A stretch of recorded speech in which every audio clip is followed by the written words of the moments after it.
We're gonna wait on some people get in the room. Like, share, subscribe, hit the like button, leave a comment, please. Oh shit, I'm getting kind of sleepy.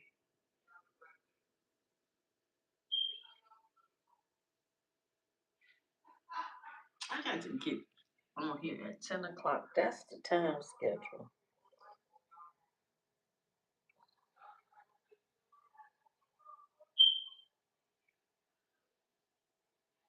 Yeah, my hair is growing back.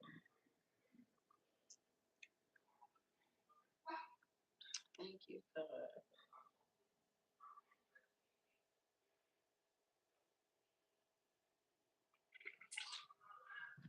What up, YouTube? What up?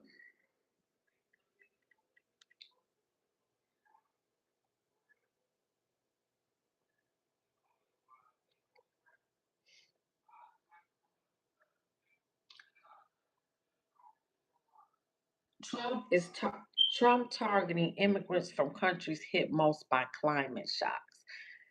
When you hear that climate, you already know it's some bullshit in the game. That's some bullshit. That's some deep state Illuminati bullshit. Donald Trump's immigration crackdown is largely targeting people from countries most vulnerable to displacement from climate driven disasters, bullshit, a Guardian analyst shows. As the Trump administration pushes policies to boost planet heating fossil fuels, millions of people are being forced to flee their homelands due to storms, floods, and droughts worsened by the climate crisis. That is some bullshit. They're fleeing their countries because there's no jobs or the regime. They hungry. That's why they fleeing. It's not because of climate. That's some bullshit. Of the 39 countries from which Trump administration has fully or partially restricted entry to the U.S., 22 are ranked within the most vulnerable quarter of nations in the world to climate impacts, according to Guardian analysis from Notre Dame. Nearly all of the most vulnerable countries are on a ban or visa. Hey, what up, YouTube? What up? Or visa pause, says Danielle Wood, professor at Notre Dame. Immigrants from Chad and Niger, the two most climate vulnerable countries in the world, are now fully barred from the U.S. As fuck as they should. They motherfucking should. Yes, they should. Are fully barred from the U.S. as the people from the Sudan, Somalia, and them damn Somalians need to be banned forever. And Sierra Leone. And they are not fleeing their countries because of climate. That is some bullshit. They're fleeing because their countries are in war torn economic turmoil. That's why they fleeing their country. They hungry.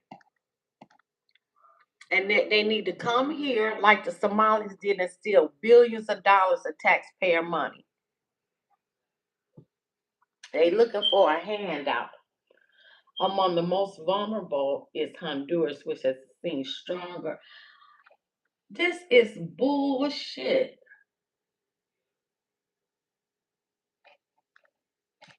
Mm-mm, that is not true. Don't fall for the okie doke. Now, then we got, hold on, let me see. This is the statistics of immigration from April.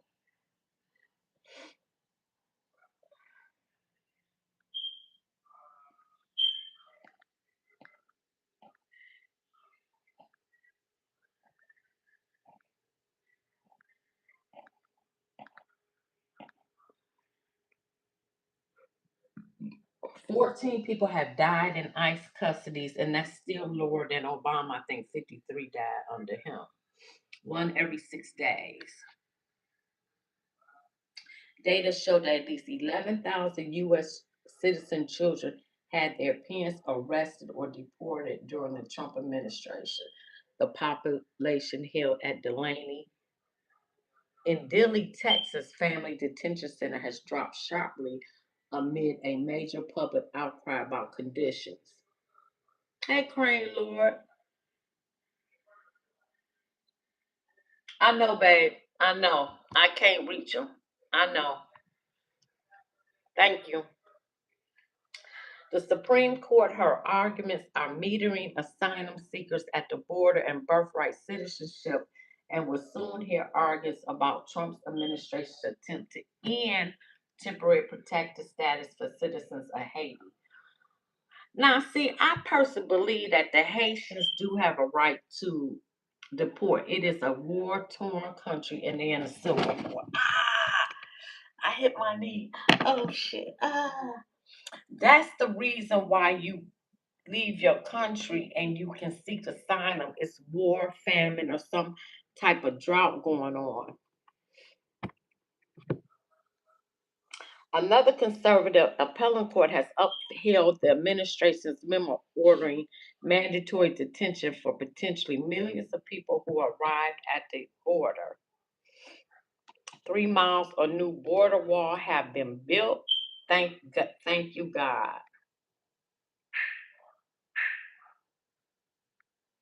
The sharp decline at the border is the result of Trump administration's suspension of the right to seek asylum in the U.S. and Mexico. As the fuck he should, because I sure voted for that. Yes. Come in the right way. Pay. Which remains before the federal courts in a climate of fear that mass deportation operations has spread among migrants in the United States. A lot of them are self-deported now. During the first 5 months of the fiscal year 2026, Border Patrol reported apprehending an average of 6,000 people per month. That's the lowest since 1966.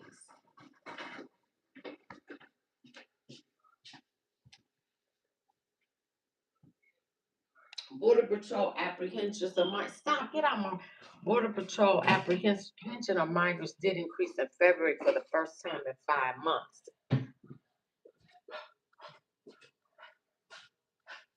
The January to February was seasonal pattern that happens every year. I thought this was the White House data. It's not.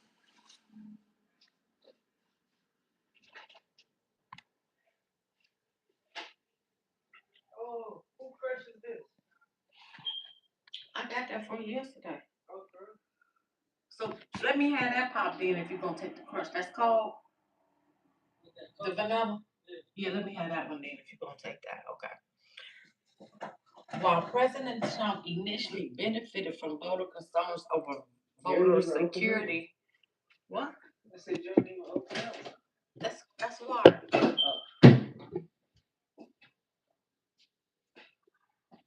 Resulting in the deaths of two U.S. citizens.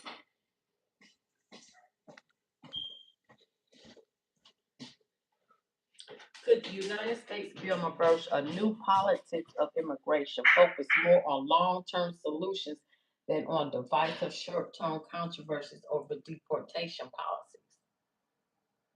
The political power of immigration issues should not come as a surprise since the failure of George W. Bush's efforts to pursue bipartisan immigration reform in 2007, Bush's openness to immigrants and his search for a broad settlement. And Obama was the deporter in chief.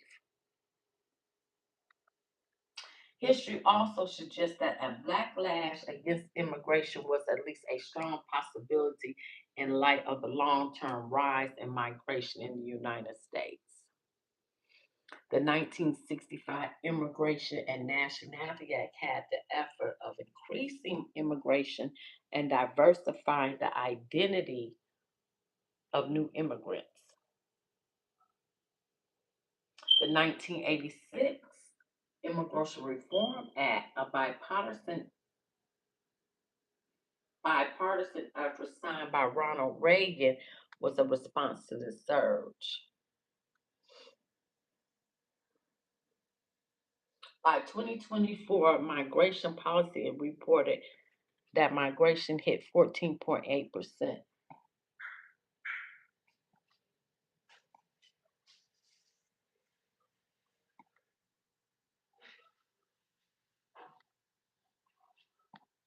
The failure of Congress and successive administrations of both parties to deal with the issue, combined with ongoing opposition to immigration, created Trump's political opportunity.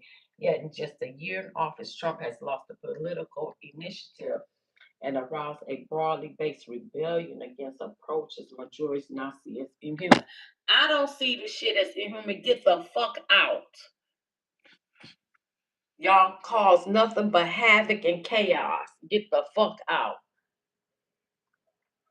Immigration, particularly public unhappiness with disorder at the nation's southern border, was one of the divisive issues behind Trump's election in 2024.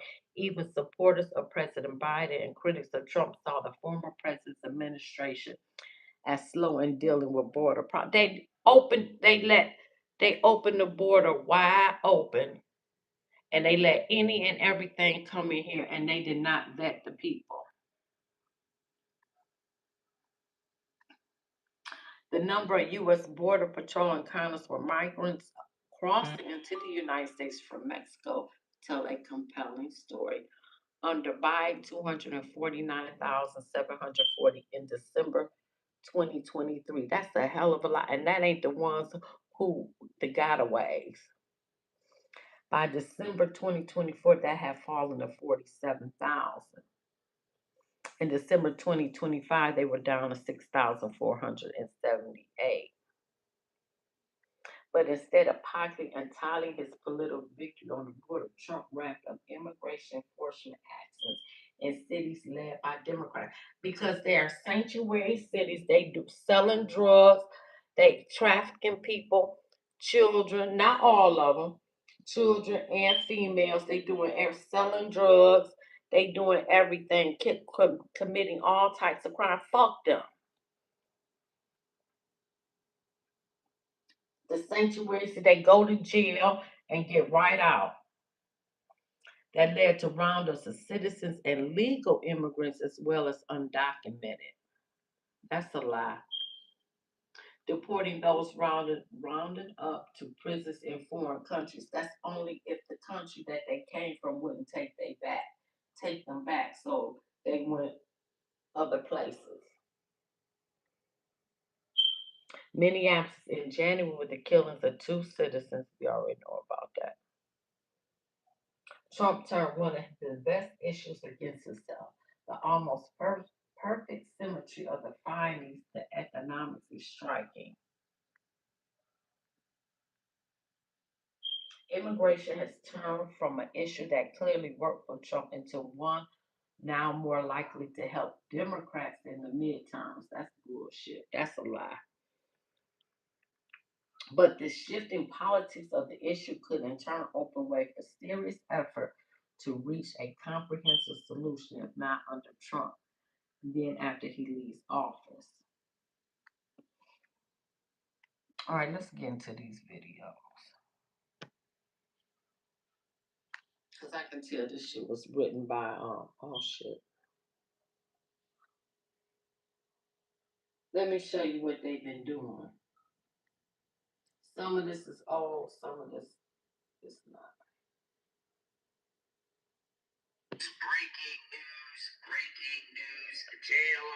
This is JLR Investigate. With the breaking news. Come on in, come on in, come on in. Just one. Mexico, which is very, very interesting because you don't really hear many incidents about migrants from Mexico lately that have been doing these murders on these innocent young females around the country. Now, this is in Cornelia, Georgia. Cornelia, Georgia is like literally like, I don't know if you know the map of Georgia, but it's like northwest of Atlanta, getting towards the Blue Ridge Mountains, Tooele, Falls area. They call it Habersham County, not far from where Laken Riley was murdered, believe it or not. What in the world is going on in Georgia? Do we have a Georgia problem, folks, in northwest Georgia? This is JLR Investigate. Like instantly went on my map, and I'm like, yo, this is like in the mountains, technically. It's like, it's awesome up there.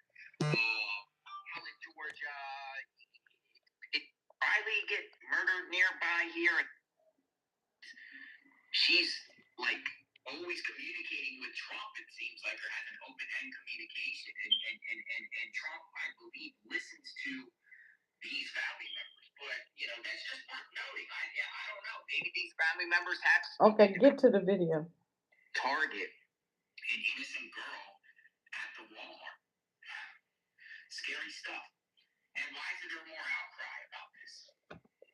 Why isn't there more outcry about this particular case? So I'm going to get this report here. It's that local report in Georgia. And we're going to talk about this a little bit. We're going to talk about this case a little bit.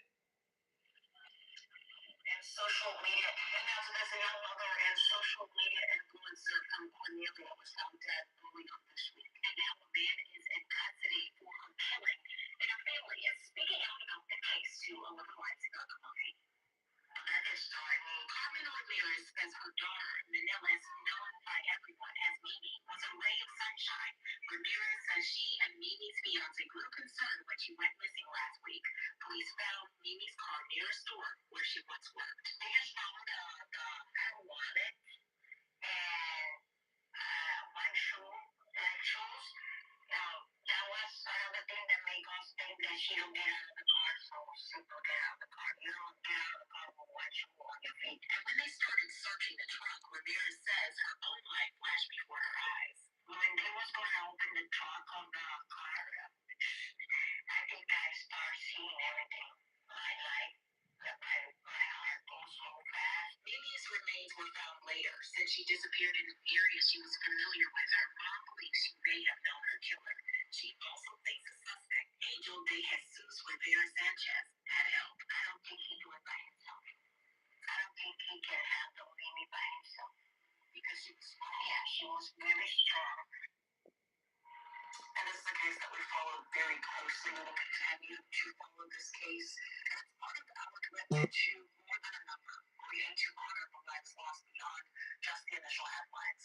If there's someone that you'd like to tell us about, you can fill out a form on our website. Just enter. That's the only media report that I literally saw on this. I think Long Khan did a piece on it. Here's another small clip sharing what's going on. I was just like, well, at least if I'm showing this about an illegal migrant killing a U.S. citizen. That's what I'm showing. Did you read the topic? I wonder why. Along the long Georgia drive mirrors the path investigators took to find the remains of once missing Annalise Rodriguez. The 25-year-old's family reported her missing last week after she was last seen at the Cornelia Walmart in Habersham County.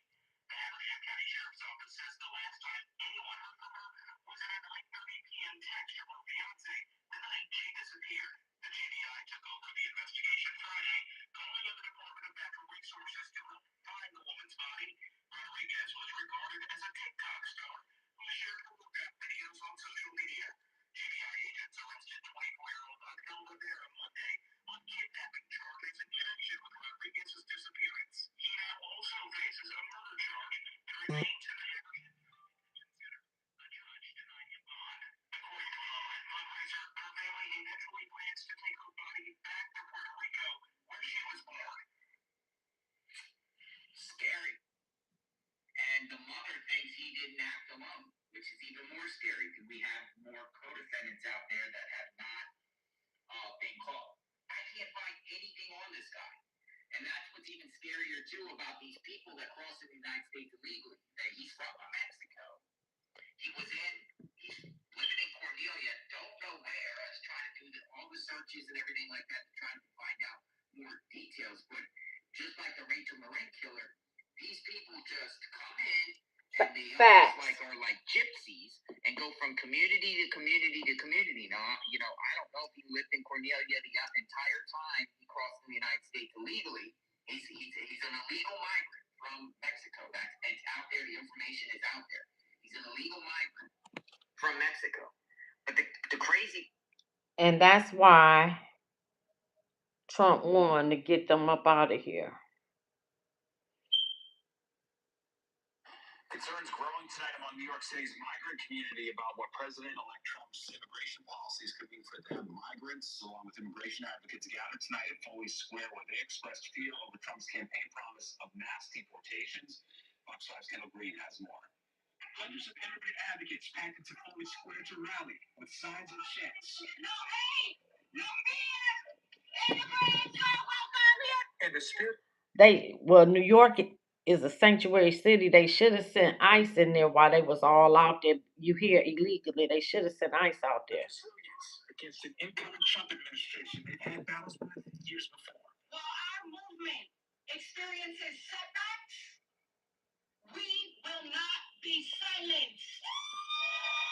Mauricio is an immigrant from Mexico, among hundreds in the crowd.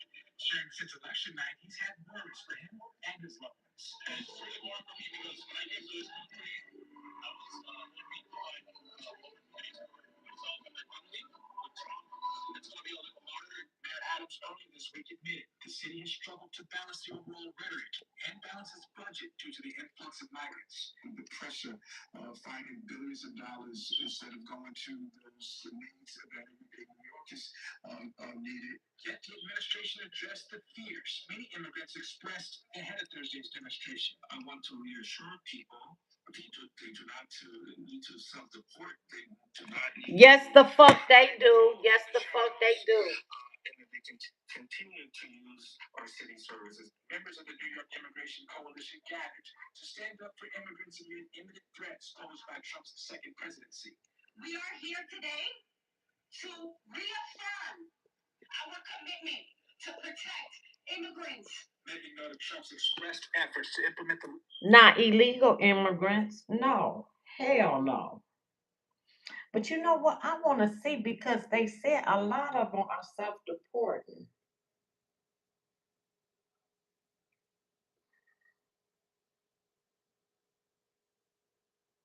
Let's talk about migrants because we're not the only ones. We're not the only ones that's This is concerned. Anton Daniels. Yes, sir. There are people outside, and I'm gonna read the Cash App suit.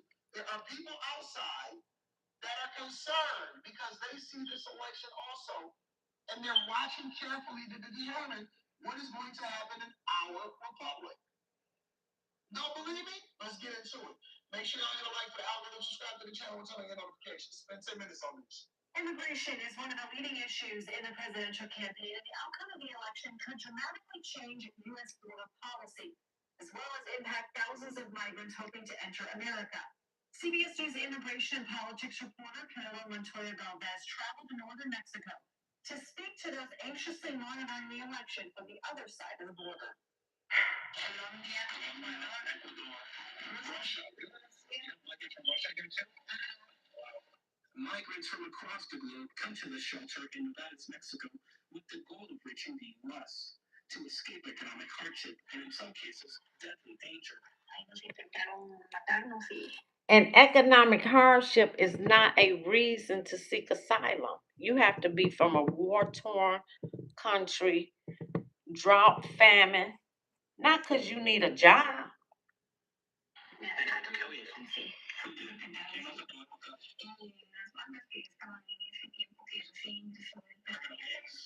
Like many we met that day, Ecuadorian native Rosa Moncasa is trying to get an appointment to enter the U.S. through an app known as CBP-1. The Biden administration set it up to discourage illegal border crossings. The CBP-1 app, for those of y'all that don't know, CBP-1 is an application that is letting over 50,000 people into this country without having to actually go through a legal process. The original process is no longer a thing. They're using a CBP-1 app. This is a recap of migration. This is a recap. They find the places that they want them to be in, and they drop them right off. That's how you wind up seeing 20,000 migrants, Haitians, over in Springfield. Facts. I was like, where did they come from? Did they get on the bus? Who gave them agency over here? This is how they did it. This is how they did it. They got the parole program, and then they got the CBP-1 app. You can download it on your mobile device. I've never seen such nonsense in my entire life. You can download it on your mobile device and fill out your application while you're waiting in some kind of. Right. And then when Trump got in, he changed the CBP-1 app to self-deport. That same day, it switched from coming in to getting the fuck out. Border, some kind of border housing homeless shelter that's being funded by God knows who. And then eventually you can come right over here in the United States of America. And today, there's close to 1 million people that has gotten in under this app. 1 million. So now when they sit there and they lie to you and they say, well, we've stopped the flow of migrants across the border, they've just redirected them. It doesn't mean they've stopped anything whatsoever. But this is the process. The Biden administration set it up to discourage illegal border crossings, but the wait times can extend for months given the high demand. You've been waiting for 7 months. But no luck so far. No estoy enfrente todavía. No, no te digo suerte. Sister Mika Macias, who runs the shelter, says many feel that luck may become even harder to find. There's a lot of uncertainty here in Mexico right now. Why? No, no, son las elecciones en Estados Unidos. That I was just thinking the same thing. And they not trying to assimilate. They not. At least a couple months out, because I plan my trips out internationally a couple months out. I make an effort to learn the basics to be able to communicate Facts. with the people more effectively, especially when I'm in spaces where it's not a tourist destination. I learned about their currency. When I was in Bucharest, I had to learn about the lei and the equivalent of it so that I'm not getting finessed. And know for every 5 lei, it costs $1. And so they don't even make an effort to respect the culture of what we've established here in the United States. Facts, and they not assimilating. Facts. It's crazy. Action from the U.S. That's the reason. Exacto. Específicamente, las políticas de Estados Unidos tienen que ver con la política migratoria. Because the politics in the U.S. affect policy here. Sí, at the border. Exacto. Vice President Kamala Harris has promised to continue current policies that limit who can request asylum. But former President Donald Trump has vowed to seal the border altogether, including by ending the CBP-1 app. Immigration attorney. And he did in the CP1 app. He turned it in self-deport. You know what? I want to, damn.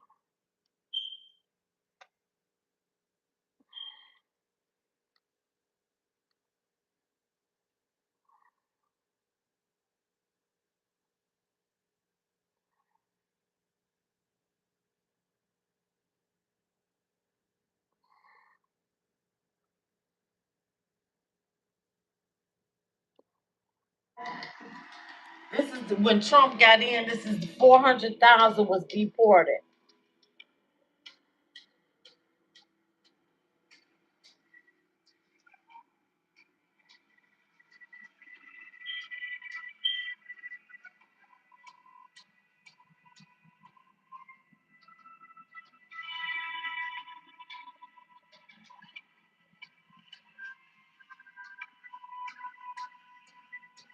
He started getting them the hell out of here. They were trying to get temporary visas. He got them the hell on up out of here.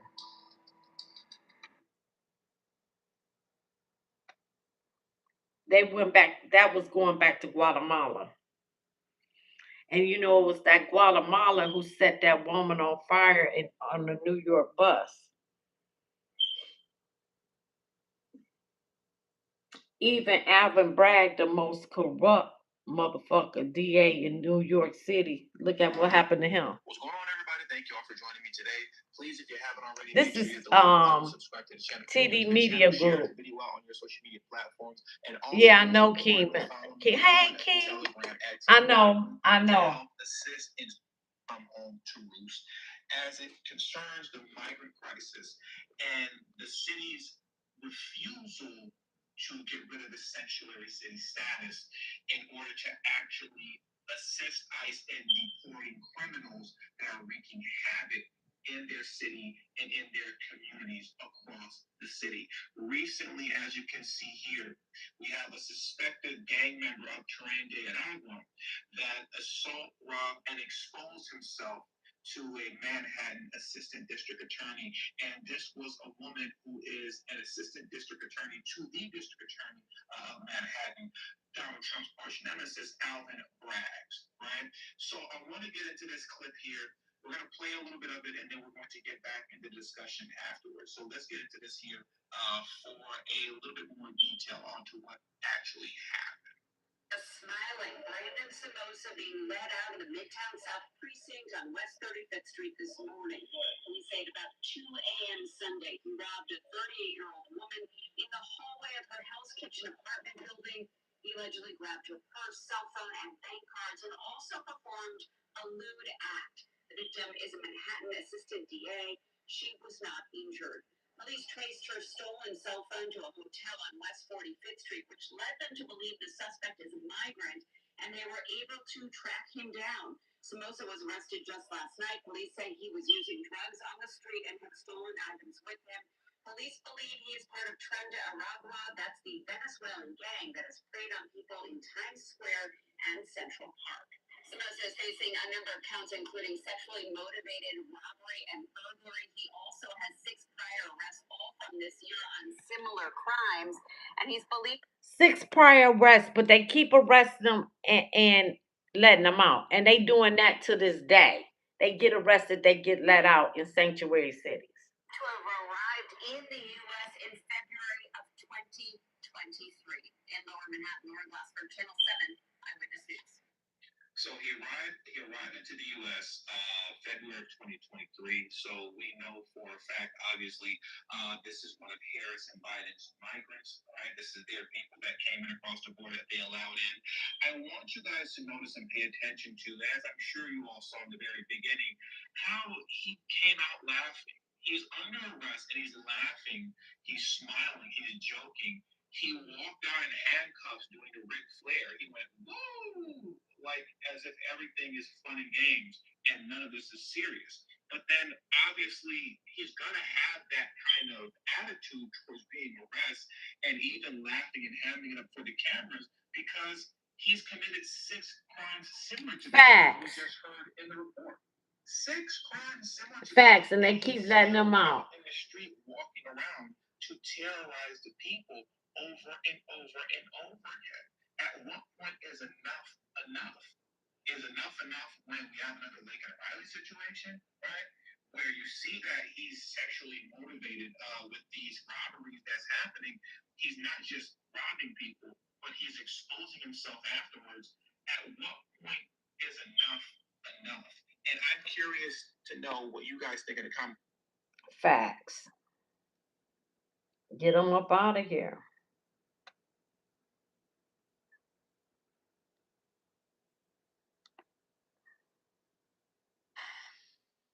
This is the whole reason why they're all there. He has a warranty off of his arrest. Like, he deserves to be there. But that person doesn't have a warrant.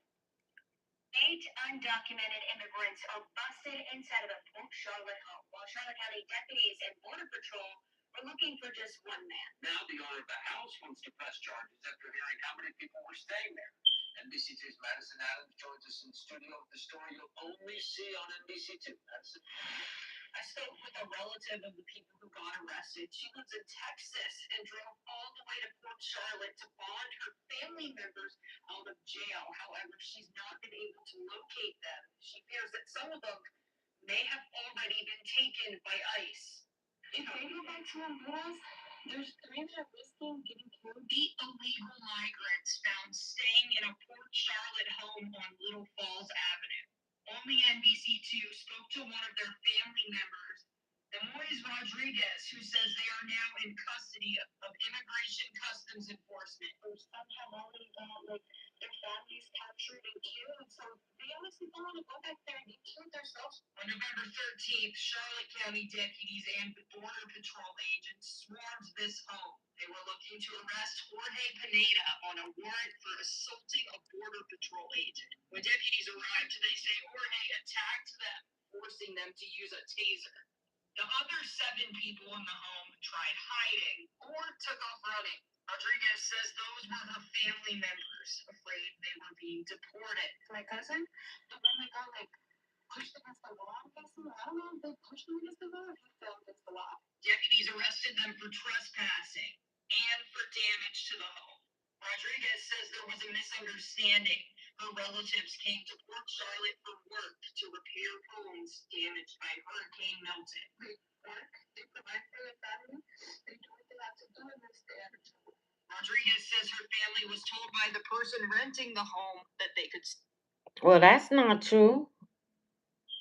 They ended up being arrested. They deported now. But I'm just saying. Okay, that was recap stuff. Let me see. Well, the director of the Tennessee Bureau of Investigation made claims about the presence of the Venezuelan gang across all metropolitan areas in Tennessee. That list includes Chattanooga. News 12's Nick Hill is looking into whether or not they are actually here in the scenic city. Nick?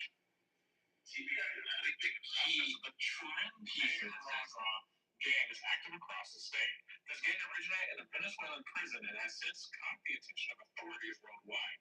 However, the question of if they are actually here in Chattanooga is one local and state officials don't seem to agree on.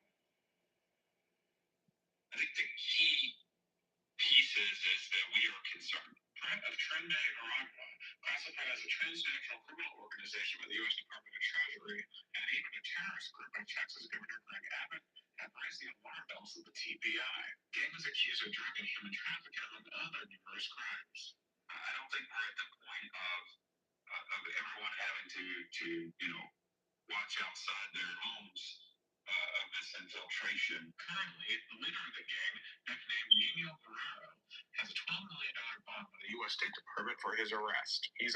Well, Trump just unalived him 2 weeks ago in Venezuela. They killed the leader of Trinidad Tobago. Control prisons, gold mines, drug corridors, and even border crossings in Venezuela by the State Department. Colombia's President Gustavo Petro said the gang's second in command, Jason Comino, was arrested outside of his country which borders Venezuela.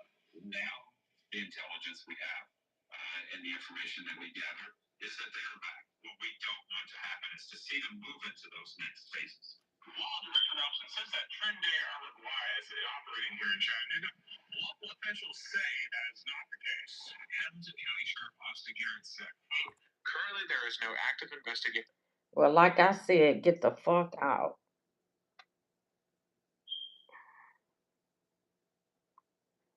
I love this deputy judge down in Florida. And that huge concern is those that came here illegally. So I'm going to tell you one story about one of our suspects, Maria, and that's not her real name. She's from Venezuela. She made a conscious decision to come to this country to commit crime. She flew into Mexico from Venezuela. She walked across from Juarez, Mexico, into El Paso, Texas, with her one-year-old child, where she was greeted by the Border Patrol. Did you hear what I said? She was greeted by the Border Patrol. There was no sneaking. She flew in, she got here, and she simply walked across the open border. There is no border security at the southern border. Zero. It doesn't exist. So when she was greeted, and you understand when we use that term in minutes, you understand that she went to the Border Patrol processing, where in one day she completed the processing and was released to a facility, a housing facility for immigrants. She said I was given a DNA test to make sure that my DNA matched my child's. He was given a DEA test to make sure he was really my child. She said once that occurred, they set me down and they told me all about the benefits that I would get in the United States. She said I was eligible and I had to fill out these forms so that I could get those benefits. She said, so I filled forms out for Medicaid, for SNAP, which is money for food. She said I was given free travel from the border to Chicago. When I got to Chicago, I couldn't find Gainesville and there, so I thought, what the heck? I'll go to Florida. And then I got to fly to Florida. She was giving free housing. All because the United That's why they had to get the fuck out. That's right. You, the taxpayers, got to pay for that. So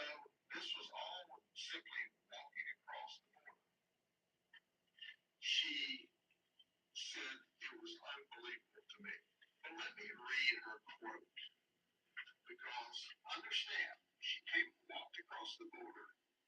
This was not a stealth act. And then they gave her free travel, free housing, free food, free medical care. All why people from the hurricane are still waiting for help. Facts. Let me read in English, and then we're going to play the video clip she agreed to do if we'd use another name. When I passed through immigration, they sat me down and explained to me all the benefits I was eligible for. I was told I could apply for government assistance. I could apply for health, medical insurance for my son, and I could apply for food assistance. After I finished talking to immigration, a short time test until a DNA test was done on me and my son to prove that he was my son. Then they sent me down with other people who were also waiting and had already qualified to be released. Then they explained to us that the documents we had in our hands were our personal identification in the United States, and we could use the documents to travel on buses and airplanes. They also explained to us that we could use those documents to apply for our documents to become legal here. And after that, they explained all of the benefits. They said, "Welcome to the United States of North America." And from there, they transported us to a refugee camp. And all of this occurred in one day. So, welcome to the United States. This is someone who just crossed the border illegally. Thank God Kamala Harris didn't get in. That's all I got to say. But then they were giving all kinds of benefits at the cost of the taxpayer. So let's listen to her in her words, and then we'll move on from there to other topics.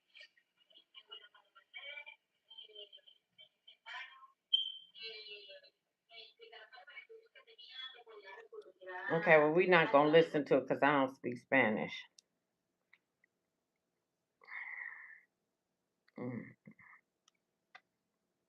They got all them benefits from coming over here.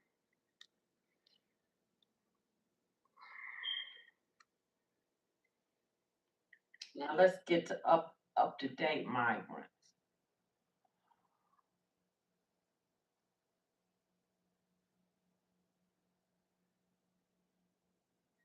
In this particular situation here, concerned is Honduran national.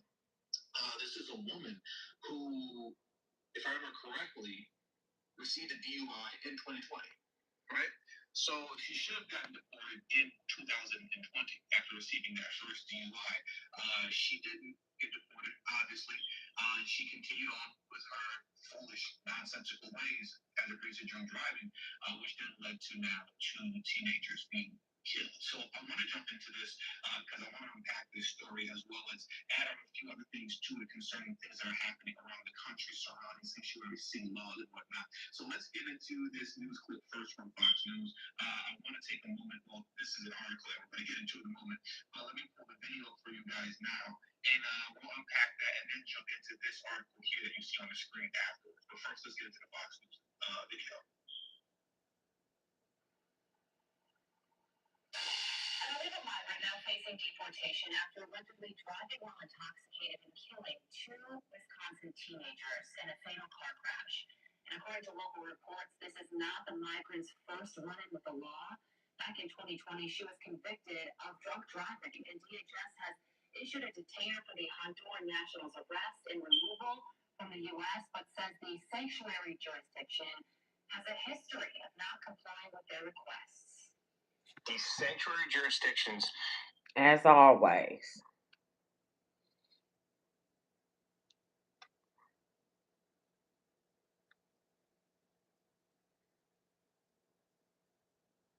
The United States spends billions of dollars every year trying to control its southern border.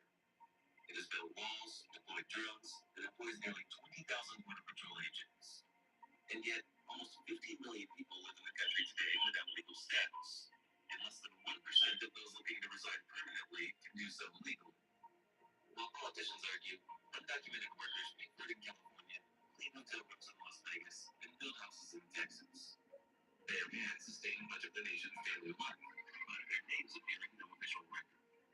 How can a country with one of the most heavily guarded borders in the world also have the largest undocumented population? For some, the system is broken. For others, it's a lack of control. The truth is more uncomfortable. The system works this way because it's meant to. Not a flaw. It's a design that keeps these workers without full rights to cut costs, keep prices steady, and guarantee labor flexibility. And to understand how this balance came to be, we must go back to the beginning, to when the United States first learned to decide who could enter, and who was never meant to belong. Between the late 19th and mid-20th century, millions of people came to the United States looking for a new opportunity. The country opened its doors to Irish escaping famine, to Italians fleeing poverty, and to Jews persecuted in Eastern Europe. All of them crossed the Atlantic with the hope of a better future. The most powerful image of that promise was Ellis Island, the gateway to New York, which between 1892 and 1954 received more than 12 million immigrants. But Ellis Island was not just a place of welcome, it was also a filter. The United States opened its doors to those it needed and closed them to those it didn't. Doctors and officials examined every person, and anyone who didn't seem fit for work was marked and sent back on the same ship.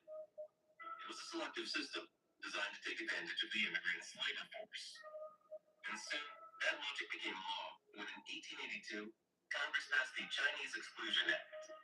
It was the first major immigration law in the United States, banning the entry of Chinese workers and denying citizenship to those who were already living in the country.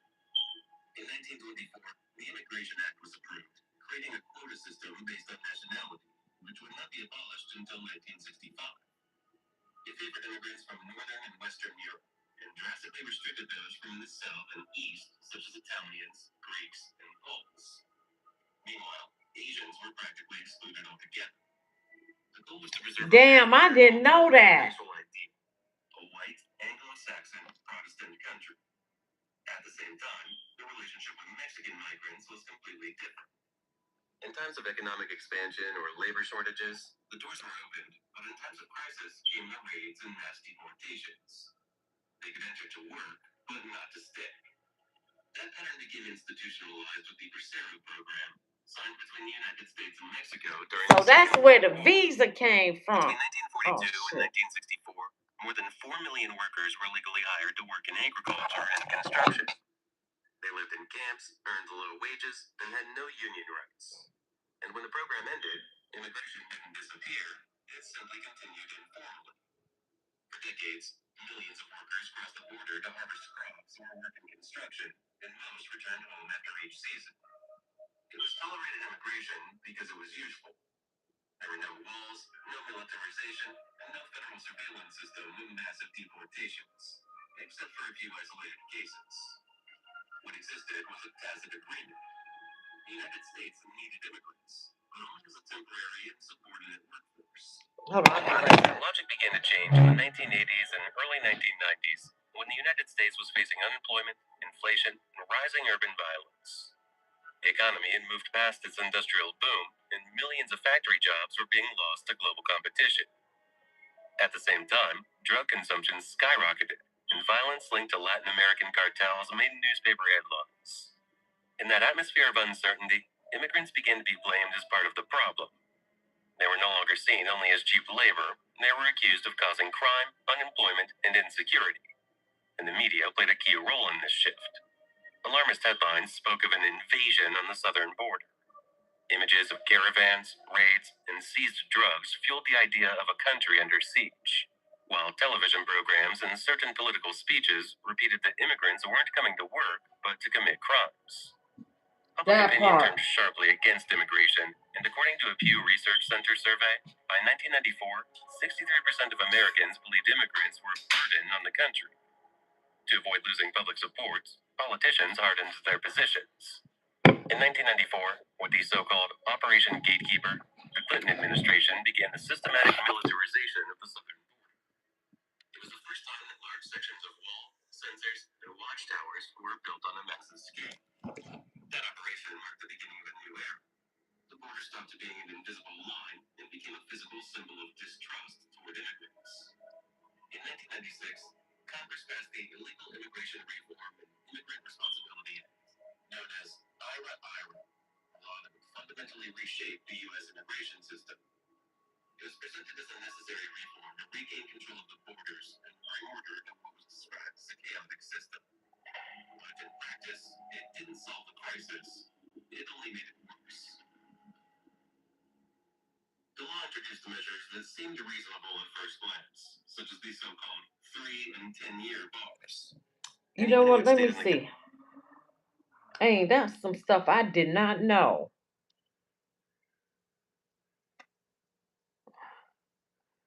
Let me look this up.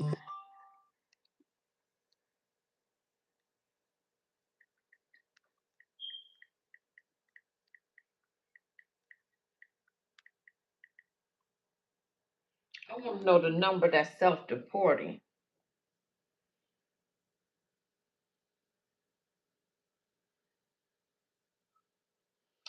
So some migrants are self-deporting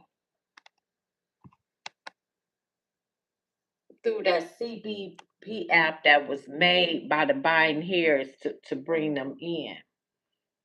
Department of Homeland Security has promoted a voluntary departure initiative that offers cash stipends, $1,000, and travel arrangements for those who leave voluntarily. The administration credited this broader push with nearly 2.2 million voluntary departures.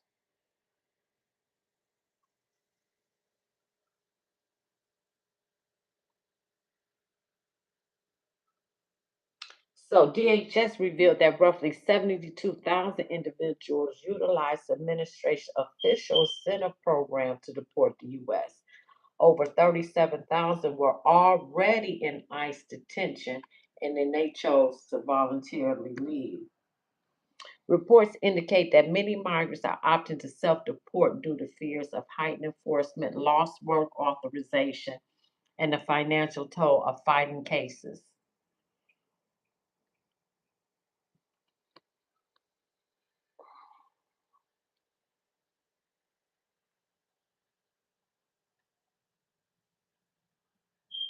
Stuffed crust just entered the chat. Yeah, look at that. Any pizza, even stuffed crust for just $9.99? I'm in.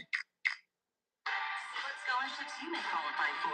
Visit gcu.edu/myoffer. Coverage regarding the ICE crackdown. The Department of Homeland Security telling Fox 17 News nationwide 3 times more people are self-deporting than are actually being deported. Fox 17 News' Karen Aguilar in studio to tell us what she's discovered here locally. Multiple undocumented immigrants tell me there's a rise of people who are self-deporting in Davidson County out of fear, but others would rather take their chances and stay here. Since President Donald Trump took office, the Department of Homeland Security says 1.9 million people are self-deporting. This while the government actively deported more than 622,000 people. I spoke to a Mexican immigrant who didn't want to show his face. He lives in Nashville. Have you heard that people are self-deporting? Yes, I've heard about it. Various cases. He tells me fear is driving those self-deportations. People are afraid to walk on the street, and many don't have work anymore. Normally it's $1,000, but DHS offered $3,000 as an incentive for immigrants living in the United States illegally to self-deport through this CBP or Custom and Border Protection home app. All you have to do is sign up, click it, you answer a few questions, it takes down your information, and then that gets sent to DHS. The exit bonus is on top of free flights paid for by DHS. Rick Williams is a conservative political strategist. And I would self-deport if I was here illegally, because at least I know where I'm going to go to. Facts. DHS's website says the federal government will give time to people who self-deport to wrap up work, school, and other personal matters before they leave the country. I think it makes a more organized life, and your fear of being deported, goes away. But the immigrant tells me not everyone is afraid, and others will fight to stay in this country, despite the risk of getting detained. Only God knows. The day we have to go, we'll go. I asked ICE how many deportations and self-deportations are happening here in Tennessee, but I'm still waiting to get those numbers. We'll keep trying. Reporting in studio. 9.99. I mean, it's our best deal ever. This woman, who we agreed to not identify due to her fears surrounding her immigration status, is holding a picture of her husband and daughter. All three are undocumented. We are blurring their faces on the picture to protect them. The picture was taken a few months before her husband, Luis, was arrested by ICE officers in Camden days after Christmas. She says, it's been tough since they took him.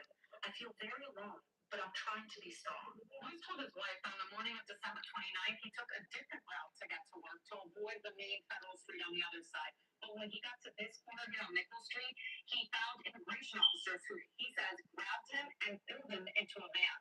He was sent to an immigration detention center in Mississippi. The family's goal is to get Luis back to their native Mexico. She says, I want him to go to his country. I don't want him to be locked up, suffering. Experts say it's a scene playing out in many immigrant households across the country. People are worried about both the detention here, where the conditions are just really terrible, and maybe being sent to a country they don't know. Julia Nogales is an immigration law professor at Temple University. She says undocumented immigrants are trying to take control of their situation by choosing to go back to their home country and not risk being deported. A lot more people are choosing voluntary departure.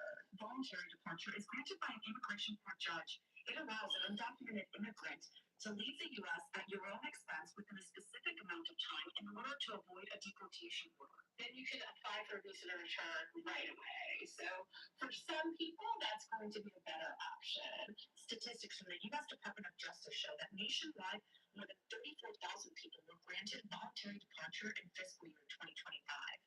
That's up from more than 8,000 the year before. The other option is to self-deport. The Trump administration has been promoting self-deportation through the Project Homecoming program. It promises a free flight home and a $2,600 cash incentive for undocumented immigrants who use a Customs and Border Patrol app to request self-deportation. The federal government writes on its website that the app doesn't include any benefits for future visa applications.